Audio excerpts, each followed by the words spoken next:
Nakitang palutang-lutang sa ilog ang isang babaeng sanggol sa Nabua, Camarines Sur. Yan at iba pang balita sa Luzon, hatid ni Joan Punsoy. Sumalpok ang isang tricycle sa isang kotse sa Highway San Nicolas, Ilocos Norte. Dead on the spot ang mag-asawang Lorilyn at Eduardo Laguardia na sakay ng tricycle. Dead on arrival naman sa ospital ang anak nilang 2 taong gulang. Base sa investigasyon, nag-overtake ang kotse sa sinusundan nitong SUV at napunta sa lane ng tricycle. Sa lakas ng impact, nagkapira-piraso ang tricycle. Nawasak naman ang kotse. Sugatan ng driver na si Maximo Domingo, wala pa siyang pahayag.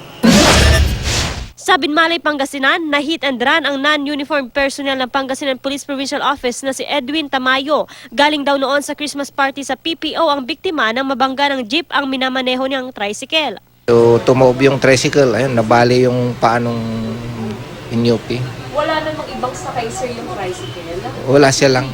Imbes na tulungan, kumaripas pa raw ng takbo ang tsuper ng jeep. Naplakahan ng jeep at lumabas sa investigasyon na pagmamay-ari ito ng isang residente ng Barangay Palestina sa San Jose City, Nueva Ecija. Hinahanap na siya ngayon. Patuloy na ginagamot ang biktima.